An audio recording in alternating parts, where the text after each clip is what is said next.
फक्त Marathi TV YouTube चॅनलला subscribe करा आणि आमचे लेटेस्ट व्हिडिओज सगळ्यात आधी बघण्यासाठी बेल आयकॉनवर क्लिक करायला विसरू नका. देवाची द्वारी कीर्तनाची वारी, देवाची द्वारी कीर्तनाची वारी. माऊली तू माझी देवा सर्व दुःख हारी, नाम तुझे घेतो देवा पहाटेच्या पारी. हरिमुखे म्हणा जय जय पांडुरंग हरी, जय पांडुरंग हरी. देवाची द्वारी कीर्तनाची वारी. ज्ञानोबा माऊली तुकाराम, ज्ञानोबा माऊली तुकाराम, ज्ञानोबा माऊली तुकाराम, ज्ञानोबा माऊली तुकाराम. विठ्ठल विठ्ठल विठ्ठल विठ्ठल विठ्ठल विठ्ठल विठ्ठल विठ्ठल विठ्ठल. देवाची द्वारी कीर्तनाची वारी. देवाची द्वारी कीर्तनाची वारी या भक्ती जागरात मी सुरभी हांडे तुम्हा सगळ्यांचं खूप स्वागत करते. मंडळी, आपण सगळे दुःखाच्या चिंतेत आपलं संपूर्ण आयुष्य घालवत असतो, पण या दुःखाचे डोंगर सहजपणे सर करण्यासाठी आपल्या संतांनी त्यांच्या भक्तीतून आणि त्यांच्या वाणीतून आपल्याला त्यांचे खूप चांगले विचार सांगितलेत. तर आज तेच विचार, तीच संतवाणी आणि तीच संतांची भक्ती ऐकूयात याच आजच्या कीर्तनातून. रामकृष्ण हरी.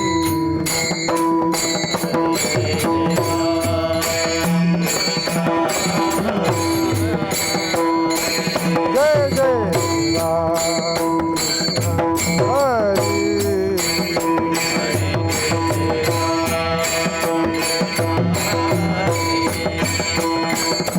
जय जय राम कृष्ण हरी.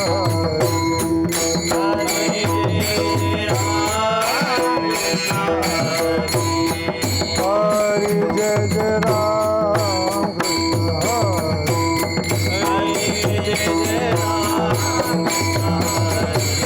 हरि. जय जय राम हरि. जय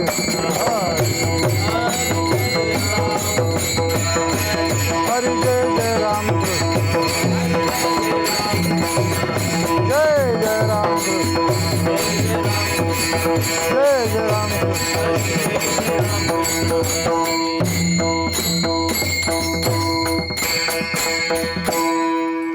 रूप पाहता लोच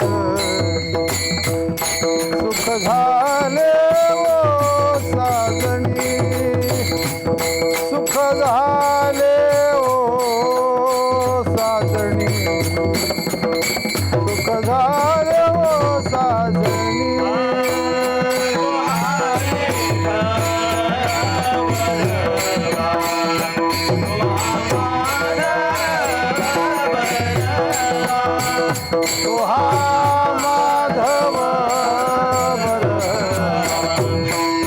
हा माधव बहुता सुकृताची जोडी, म्हणून विठ्ठली आवडी, म्हणून विठ्ठली आवडी, म्हणून विठ्ठली आवडी.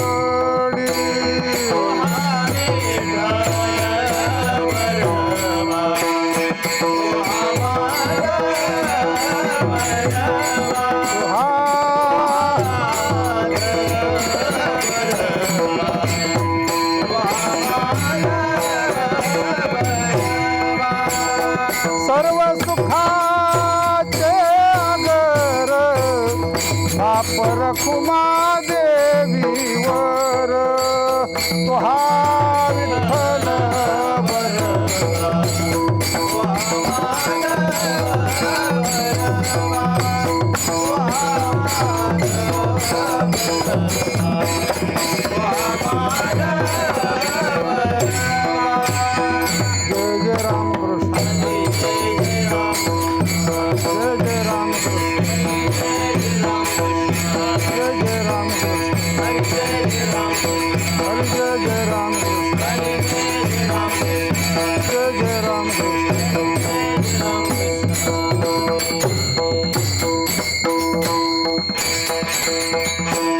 लाडकिले कमी संतांची मजवरी कृपा बहुतांची कृपा बहुतांची मजवरी कृपा बहुतांची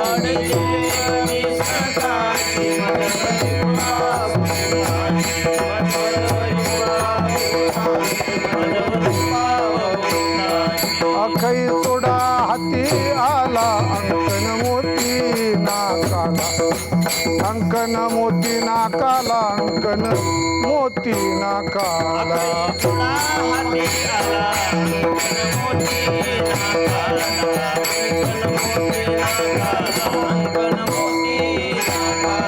बोध मुराळी शृंगारीला 84चा शिक्का केला 84चा शिक्का केला 84चा शिक्का केला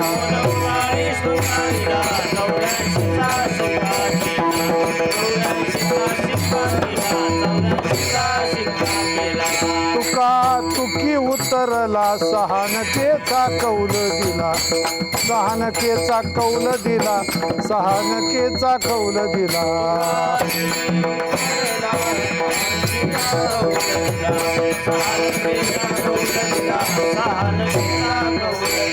लाडकिले कमी संतांची मजवरी कृपा बहुतांची कृपा बहुतांची मजवरी कृपा बहुतांची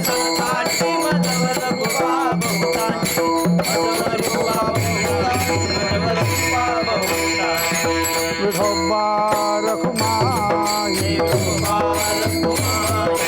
विठोबा रखुमाई जय जय विठोबा रखुमाई जय जय विठोबा रखुमाई जय जय विठोबा रखुमाई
लाडकिले कमी संतांची मजवरी कृपा बहुतांची अखई चोडा हाती आला अंकन मोती नाकाला लाडकी लेकमी संतांची मजवरी कृपा बहुतांची बोध मुराळी शृंगारीला 84चा शिक्का केला लाडकी लेकमी संतांची मजवरी कृपा बहुतांची तुका तुकी उतरला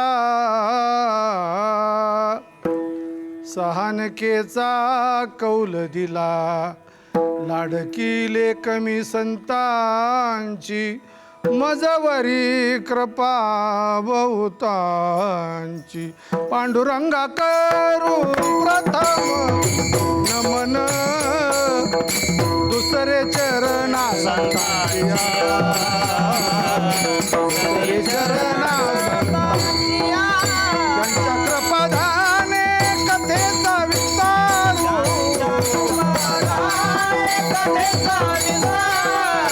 त्यांच्या कृपादाने कथेचा विस्तार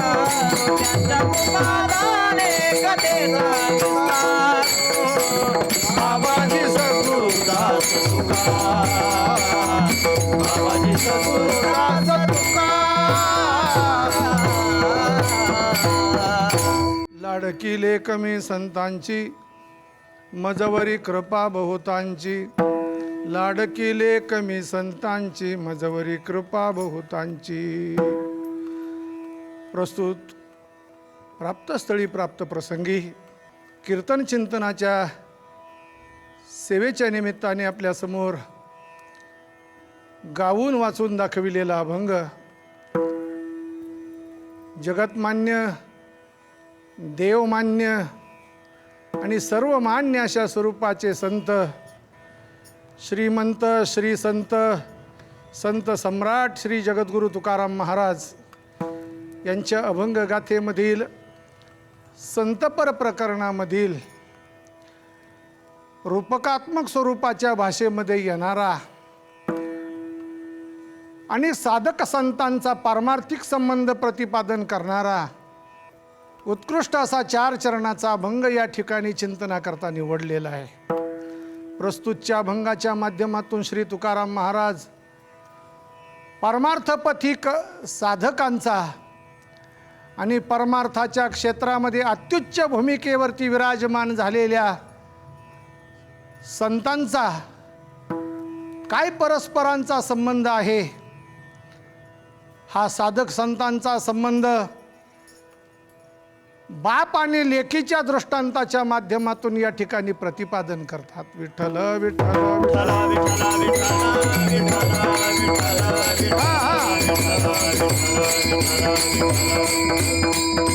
परमार्थाच्या क्षेत्रामध्ये साधक ही संतरूपी बापाची लेक असते, तर हे संत या साधकरूपी लेकीचे बाप असतात. आणि म्हणून या बाप लेकीच्या रूपकाच्या माध्यमातून तुकोबारायांनी साधक आणि संतांचं नातं या ठिकाणी प्रतिपादन केलंय.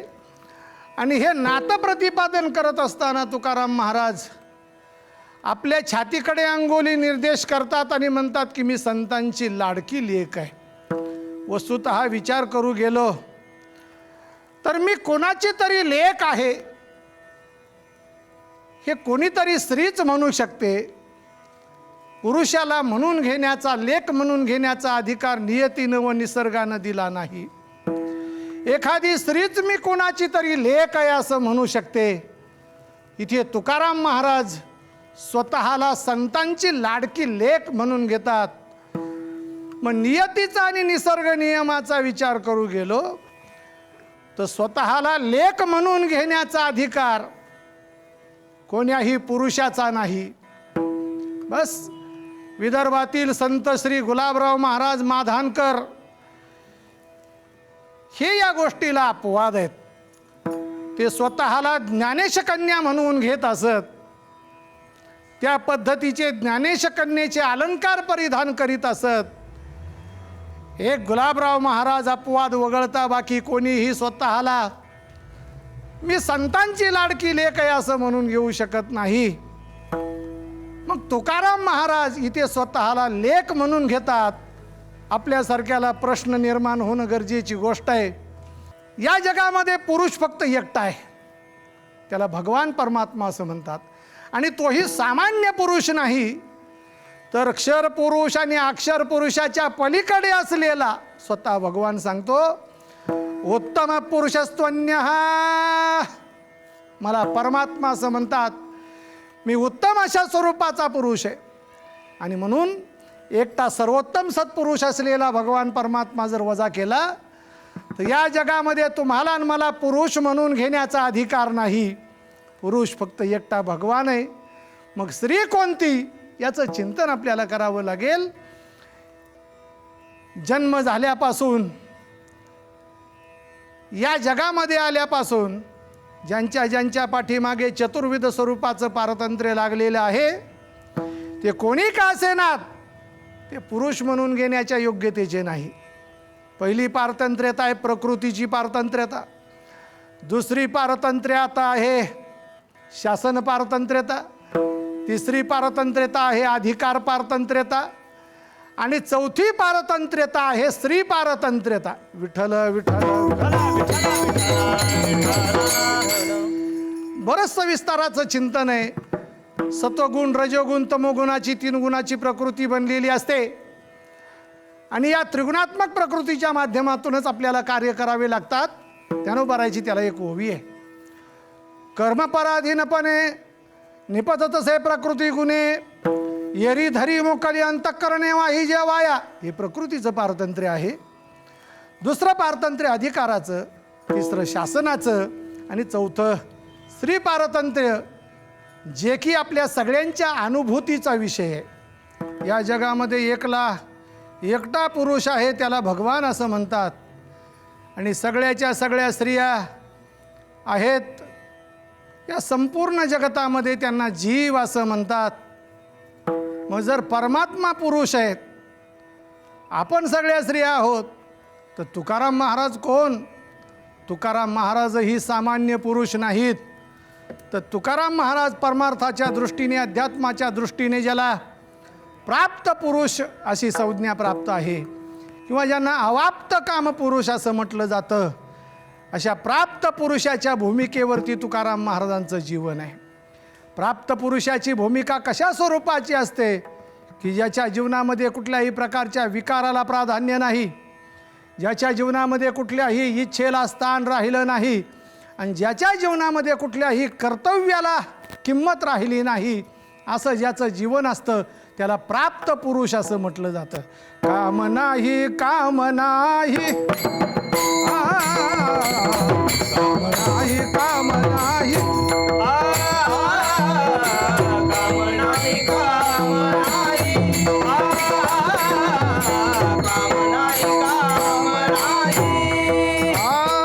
झालं पाही रिकामा, झालं पाही रिकामा रिकामा आवल्या त्या करू चेष्टा, आवल्या त्या करू चेष्टा.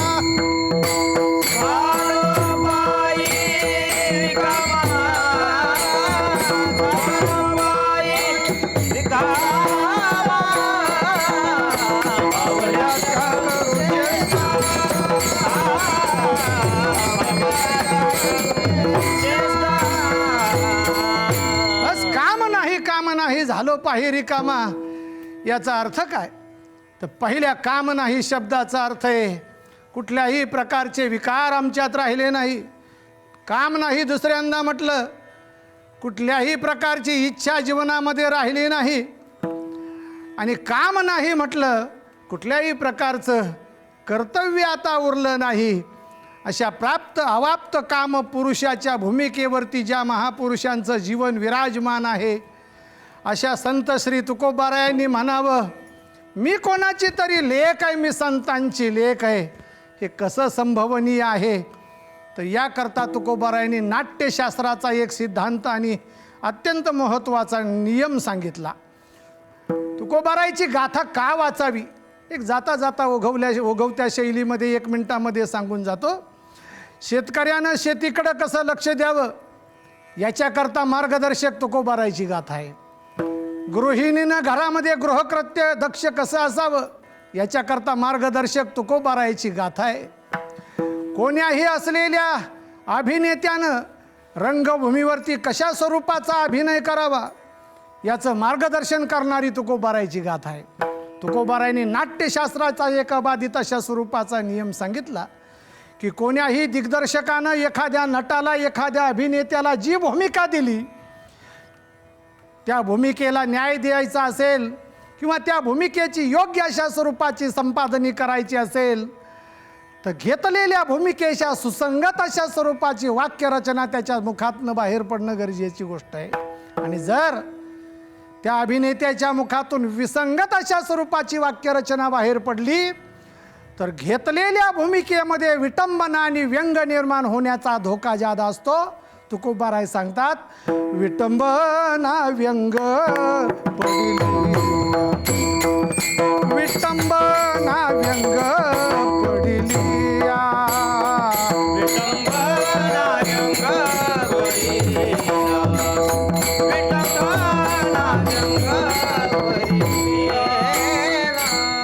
संपादिले व्हावे धरिले ते सोंग. घेतलेल्या सोंगाची जर योग्य संपादनी झाली नाही तर समाजामध्ये त्या भूमिकेची विडंबना निर्माण होऊन त्यामध्ये व्यंग निर्माण होण्याचा धोका असतो. आणि म्हणून तुकोबारायांनी या अभंगामध्ये एका स्त्री जीवनाच्या भूमिकेचा पुरस्कार केला. का? याचं कारण पुरुषाच्या अंतःकरणापेक्षा स्त्रीचं अंतःकरण मृदू स्वरूपाचं असतं. पुरुषाच्या अंतःकरणापेक्षा स्त्रीचं जीवन मुलायम स्वरूपाचं असतं. आणि पुरुष जीवनाच्या सापेक्ष स्त्रीचं जीवन हे हळवं आणि भक्तियोग्य भावना प्रधान अशा स्वरूपाचं असतं. आणि म्हणून श्री तुकोबारायांनी अशा भक्तियोग्य भावना प्रधान अंतःकरणाचा आश्रय घेतला. आणि तुकोबाराय त्या भूमिकेशी सुसंगत वाक्यरचना बोलू लागले. योग असा, एका मुलीचं नवीन लग्न झालं. ती सासर घरी नांदण्यासाठी जाते. काही दिवस सासरी राहिल्यानंतर तिकडची लोक तिची पाठवणी करतात. ती माहेरी येते आणि माहेरची मुदत संपल्यानंतर तिला नेण्यासाठी तिकडून कोणीतरी येणार असतं. त्या दिवशी आदल्या दिवसापासूनच तिची सासरी जाण्याची तयारी लगबग सुरू होते. बाप अत्यंत श्रीमंत असतो. पुन्हा येवल्याला जाऊन 55,000ची पैठणी आपल्या लाडक्या लेकीसाठी घेऊन येतो. साज शृंगार करून माहेरच्या ओट्यावर उभी राहून सासर घराहून येणाऱ्या मोराळ्याची ती निढळावर हात ठेवून वाट पाहत होती. तेवढ्यात एक 80-85 वर्षाचे वयोवृद्ध बाबा त्या ओट्याच्या समोरून जात असताना त्यांनी सजली नटलेली ती मुलगी पाहिली. आणि त्या मुलीला बघितल्यानंतर ते 80-85 वर्षाचे वयोवृद्ध बाबा बोलू लागले, बाई तू कोणाची? तेव्हा ती सजली नटलेली ती नववधू आपला परिचय करून देते. मी नेहमी सांगत असतो, स्त्रीचं जीवन बाल्यावस्थेत असताना पित्यावरती आधारलेलं असतं. ती तारुण्यात आली, पती तिचं संरक्षण करतो. आणि ती वृद्धावस्थेमध्ये आली तर तिची मुलं तिचं संरक्षण करत असतात. जसं पांडित्याला आधार राजाश्रयाचा असतो, वेलीला आधार मांडवाचा असतो, तसं श्रीजीवन शोभायमान व्हावं लागत वाटत असेल तर त्याला पुरुषाच्या जीवनाचा आधार आश्रय असल्याशिवाय भागत नाही. आणि म्हणून ती बापाच्या अंगणामध्ये उभी होती. ती बापाच्या नावानं आपला परिचय करून देते. त्या बाबानं विचारलं, बाई अगं को कोणाची? तर ती सजली नटलेली लेक म्हणू लागली, बाबा ऐकायचंय तुम्हाला मी कोणाची? तिनं सांगितलं, बाबा ऐका. लाडकी लेक मी संताची, लाडकी लेक मी संताची, लाडकी लेक मी संताची, लाडकी लेक मी संताची, लाडकी लेक मी संताची, लाडकी लेक मी संताची, लाडकी लेक मी संताची, लाडकी मजवरी कृपा बहुतांची, मजवरी कृपा बहुतांची, लाडकी लेक मी संताची, लाडकी लेक मी संताची. तुकोबाराय आपला परिचय करून देतात की मी संतांची लाडाची लेक आहे. लेक आणि बापाचं हे नातं आहे. अर्थात परमार्थाच्या दृष्टीनं हा साधक आणि संतांचा पारमार्थिक अशा स्वरूपाचा संबंध आहे. परमार्थाच्या दृष्टीने विचार करू गेलो, संत हेच साधकाचे खरे बाप असतात. उपजलिया बाळकाशी तत्वता पंचविध जान पिता, भागवतामध्ये याचा उल्लेख जरी केला असला तरी संत हेच साधक रूपी लेकीचे बाप असतात. आणि लेक अर्थात साधक हेच संतांची खरी लाडाची लेक असते. संत कधी कधी साधकाच्या बापाची भूमिका पार पाडत असतात, पण तेच संत कधी कधी साधकाच्या आईची आणि बापाची अशी विविध अशा स्वरूपाची अशी नात्याची स्थितीसुद्धा त्या ठिकाणी निभावून नेत असतात. संत हे साधकाचे मायबाप असतात. दादा परमार्थाच्या क्षेत्रामध्ये शास्त्र श्रवणाच्या माध्यमातून परमात्म्याच्या चरणाची प्राप्ती करून घ्यावी असा बोध जीवनामध्ये झाल्याच्या नंतर जिज्ञासेच्या माध्यमातून ते तत्त्व जाणण्यासाठी जी मंडळी बाहेर पडतात त्यांना साधक असं म्हणतात. या क्षेत्रामध्ये परमार्थाच्या क्षेत्रामध्ये आल्याच्या नंतर त्यांना त्यांच्या जीवनामध्ये साधना कराव्या लागतात. आणि परमार्थाचं क्षेत्र हे साधनेचं क्षेत्र आहे, ते आयुष्य आरामाचं आणि मौज मजेचं क्षेत्र नाही. या क्षेत्रामध्ये यायचं आहे ते साधना करण्यासाठी यायचं आहे. अशा परमार्थपथिक साधकाच्या जीवनामध्ये परमार्थाच्या फार अवघड अशा स्वरूपाच्या साधना आहे. ही वाट म्हणावी तेवढी सोपी नाही. ऐसी अवघड वाट कोणा सांगावा बोभाट, एवढी सोपी गोष्ट नाही. क्षुरस्य धारा निशिता दुरत्यया दुर्गमम पतस्तत कवयो वदंती. फार कठीण अशा स्वरूपाच्या साधना कराव्या लागतात. आणि या साधना करत असताना तो साधक थकतो, भागतो, मेटाकुटीला येतो. त्यावेळेस संत त्याला सावरण्यासाठी पुढे येतात. जे हिताहित देखती हानी कनवा घेपती पुसो निशीन हरती देती सुख. जीवनामध्ये साधकाची हानी, साधकाची दुःख, साधकाची संकट हरण करून घेतात. आणि जीवनामध्ये केवळ सुखाचं दान करण्याची क्षमता ज्यांच्यामध्ये असते ते संतच या साधकाच्या आईची आणि बापाची भूमिका बजावत असतात. तुकोबाराय सांगतात संत हे साधकाचे आईबाप आहेत. तर तो साधक म्हणजे त्या संतरूपी बापाची लेक आहे. असं बापाचं आणि लेकीचं अत्यंत महत्त्वाचं नातं साधक आणि संतांच्या संबंधाकरता तुकोबारायांनी या ठिकाणी प्रतिपादन केलं. परमार्थाच्या दृष्टीने विचार केला आपण. व्यवहाराच्या दृष्टीने काही लोक म्हणतील महाराज मग लेकीचं आणि बापाचंच नातं का सांगितलं, लेकाचं आणि बापाचं का नातं सांगितलं नाही? त्याचं महत्त्वाचं कारण आहे. अत्यंत प्रेमाचा जिव्हाळा आणि मायेचा उमाळा जर कोणाचा असेल तर तो लेकीच्या बाबतीमध्ये बापाचा असतो. आणि बापाविषयी अत्यंत पराकोटीचा प्रेमभाव जर कोणाच्या अंतःकरणात असेल तर तो बापाच्या विषयी लेकीच्या अंतःकरणामध्ये असतो. आणि म्हणून व्यवहारामध्ये तुम्ही पहा बाप आणि हे लेकीचं अत्यंत महत्त्वाचं नातं आहे. सगळ्यात जादा प्रेम लेकीवर कोणाचं असेल तर ते बापाचं असतं. सगळ्यात जादा लेकीवरती जीव असतो तो बापाचा. कितीही पाषाण हृदयी बाप असला तरी लेकीच्या पाठवणीच्या वेळी त्याचं अंतःकरण द्रवल्याशिवाय राहत नाही. तळहाताच्या फोडाप्रमाणे जीवापाड ज्या लेकीचं जतन केलं, तारुण्याचा उंबारठा ओलांडू पाहत होती, तितक्यामध्ये योग्य अशा वराची निवड केली आणि आपल्या लाडक्या लेकीचं लग्न परिस्थिती नसताना सुद्धा बापाने करून दिलं. तो मंडपाच्या प्रवेशद्वारावरती आलेल्या पाहुण्यांचं स्वागत करण्यासाठी उभा असतो. येईल त्या सोयऱ्या धाऱ्याला रामराम करतो, पण तिरक्या नजरेनं मात्र आपल्या लेकीच्या खोलीकडे पाहतो आणि त्याच्या मनाची घालमेल चालू राहते. तो बाप पाहुण्यांना रामराम करतो, पण मनातल्या मनात पुटपुटत असतो, संध्याकाळी 4 वाजता माझी लेक परक्याचं धन होईल.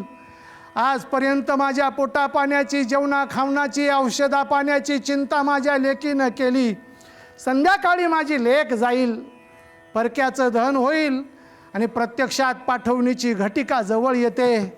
आयुष्यामध्ये अनंतावधी दुःख पचवलेला बाप ज्याप्रमाणे गायीनं वासराच्या आणि वासरानं गायीच्या गळ्यामध्ये गळा घालावा असा हंबरडा फोडून बाप लाडाच्या लेकी करता धायमाय मोकळून रडत असतो. अंतकरणाच्या एका कप्प्याचं तळ करून दुःख पचवून साठवलेले अश्रू लेकीच्या खांद्यावरती मोकळे करून देतो, रिचवत असतो. एवढं बापाचं अंतकरण लेकी करता हळवं होतं आणि लेकीचं अंतकरण बापा करता द्रवल्या जातं. असा परस्पर जिव्हाळ्याचा असलेला नात्याचा संबंध लेकीचा आणि बापाचा आहे. आणि म्हणून हेच जिव्हाळ्याचं नातं साधक संतांचं सांगण्यासाठी साधकाच्या भूमिकेकडे लेकीला पाहतात आणि मायबापाच्या भूमीकडे संत संतांना पाहतात. विठ्ठल विठ्ठल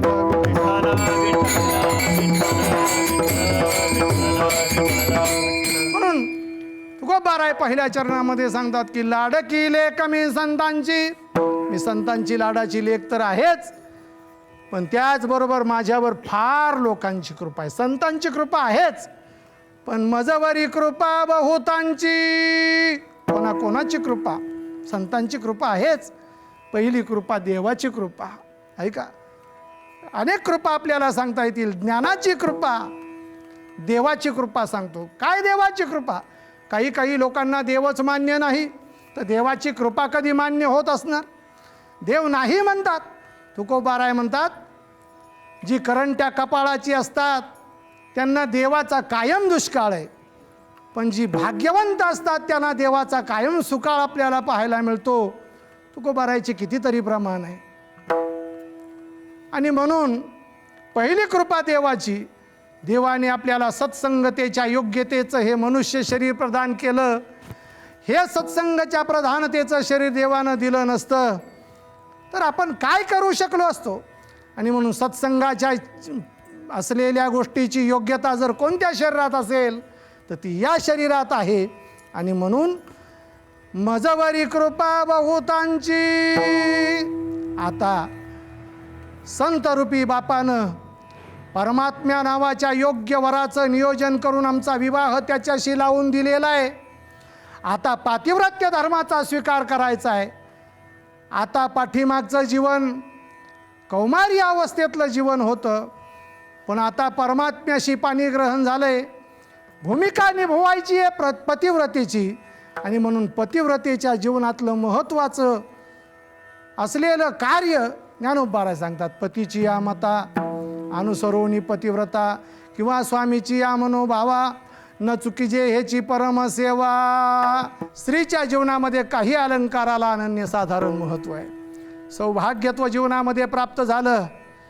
काही अलंकार, त्यातला चुडा नावाचा अलंकार अत्यंत महत्त्वाचा आहे. हातात हिरवा चुडा आला, आणि तो चुडा कसा आहे तुकोबाराय रूपी लेख सांगते. अखय चुडा हाती आला, म्हणजे आमच्या हातातला जो चुडा आहे तो अक्षय स्वरूपाचा आहे, कधीही फुटणारा नाही. आपल्या हातातले चुडे हे फुटणारे असतात, क्षय पावणारे असतात.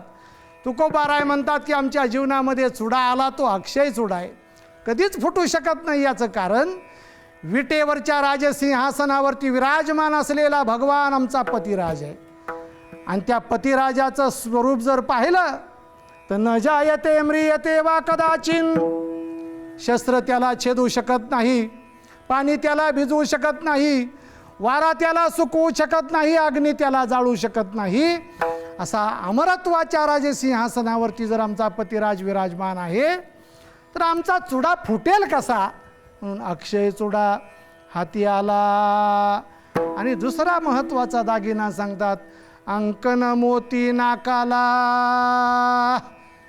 एक नित्यमुक्ती नावाचा मोती आमच्या नाकात आहे. जुन्या काळामध्ये काही दागिन्यांना स्त्री जीवनात अनन्यसाधारण महत्त्व होतं. त्यातला एक अत्यंत मजबूत वजनदार दागिना जर कोणता असेल तो नथ. नथ नावाचा दागिना शक्यतो आपल्याला पाहायला मिळत नाही, खेड्यापाड्यात कुठेतरी पाहायला मिळतो. मग तुम्ही म्हणणार काय लोकांची परिस्थिती नाही का नथ घेण्याची? आहे, परिस्थिती आहे, पैसा भरपूर आहे, पण अडचण ही आहे, एवढी जड नथ पेलवण्या इतकी सामर्थ्यवान नाकं आता अस्तित्वात नाहीत. विठ्ठल विठ्ठल. विनोद म्हणून ही गोष्ट जरी सोडून दिली तरी परमार्थिक साधकाच्या जीवनामध्ये नथ कोणती, नाक कोणतं? नाथ महाराज सांगतात, परमार्थी या मुख्य बीक, निरपेक्षता हे नासिक. परमार्थिक जीवनामध्ये निरपेक्ष वृत्तीनं राहणं हे त्याचं नाक आहे. आणि निरपेक्षतेच्या नाकातला मोती कोणता? तर नित्यमुक्ती नावाचा मोती आहे. अशा नित्यमुक्ती नावाचा मोती ज्या नथीत आहे, अंकन मोती नाकाला. आता सासरी जायचंय. सासरून नेण्यासाठी मुराळी आलेला आहे. बोध मुराळी शृंगारीला. त्या मुराळ्याचं नाव आहे बोध. त्या बोधाचं स्वरूप सांगत असताना बोध म्हणजे काय, तर परमार्थाच्या दृष्टीने बोध त्याला म्हणतात. दृढ अपरोक्ष स्वरूपाचं ज्ञान त्याला बोध म्हणतात. असा बोध नावाचा मुराळी आला. आमच्या सामर्थ्यवान संतरूपी बापाने त्याला शृंगार केला. काय त्याचा शृंगार? बोधाला शृंगार ज्ञानाचा, बोधाला शृंगार विवेकाचा, बोधाला शृंगार विवेकाचा आणि वैराग्याचा. विठ्ठल विठ्ठल बोध मुराळी शृंगारीला 84चा शिक्का केला. विठोबा रखुमाई, विठोबा रखुमाई.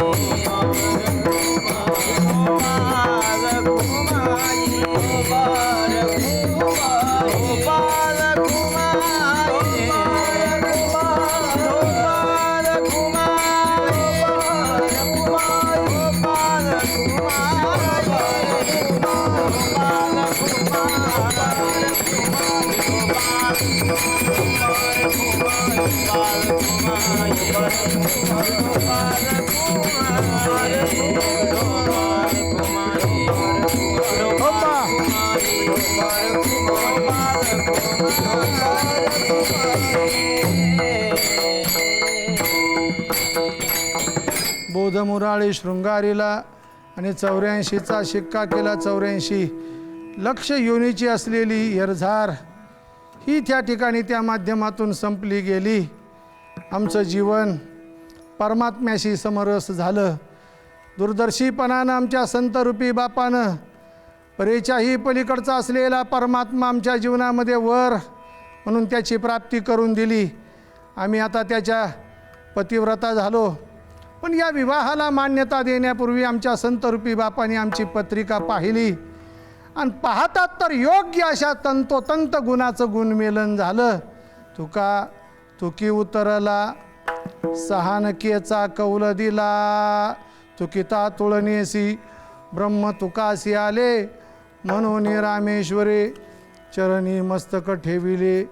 म्हणून तुकोबाराय म्हणतात, आमच्या संतरूपी बापाने या पत्रिकेचं गुणमिलन केलं आणि आमची पत्रिका योग्य तंतोतंत जुळली. 36 गुण उतरले आणि म्हणून मी संतांची लाडकी लेक आहे. असा साधक संतांच्या लाडाचा होतो कधी, तर तो साधक ज्यावेळेस संतांनी सांगितलेल्या साधनेच्या मार्गावर चालतो, असाच साधक संतांच्या लाडाचा होतो. म्हणून तुकोबाराय म्हणतात, लाडकी लेक मी संतांची मजवरी कृपा. बहुतांची हे चिंतन ज्यांच्या माध्यमातून आपल्यासमोर पाठवता आलं, मांडता आलं. महाराष्ट्रामध्ये समग्र वारकरी पंथाचं एक आध्यात्मिक व्यासपीठ बनलेल्या फक्त मराठी या वाहिनीच्या माध्यमातून हे चिंतन अखिल महाराष्ट्राच्या धर्मानुरागी परमार्थिकांच्या पर्यंत पोहोचावं अशी अपेक्षा या ठिकाणी व्यक्त करतो. उपस्थित असलेली आमची सर्व गायक वादक वृंद, महाराज मंडळी, हरिभक्तीपरायण राम महाराज पवळ, हरिभक्तीपरायण नितीन महाराज गोडसे, हरिभक्तीपरायण निलेश महाराज, हरिभक्तीपरायण गायकर महाराज, हरिभक्तीपरायण आमचे वेलजाळी महाराज, हरिभक्तीपरायण संगीत अलंकार अनंतजी महाराज काळे, या सर्व मंडळींना मी मनापासून या ठिकाणी धन्यवाद देतो आणि झालेली सेवा परमात्म्या पांडुरंगाच्या पवित्र चरणारविंदी या ठिकाणी समर्पित करतो. ज्ञानेश्वर ज्ञानराज ज्ञानेश्वर माऊली विठ्ठल जय बोलिली तुरे वेडी वाकुली.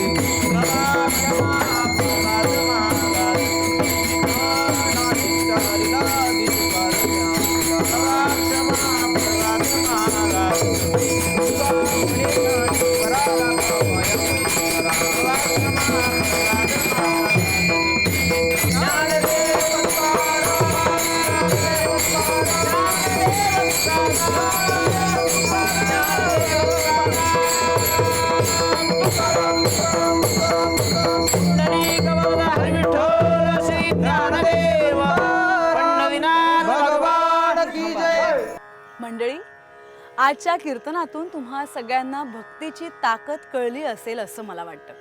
देवाची ये द्वारी कीर्तनाची वारी या कार्यक्रमाचा उद्देशच तो आहे की तुम्हा सगळ्यांना म्हणजे मलाही आपल्या सगळ्यांना भक्तीचे महत्त्व कळावे, संत वाणी कळावी. तर मंडळी, भेटूयात पुढच्या कीर्तनात. जय हरी विठ्ठल.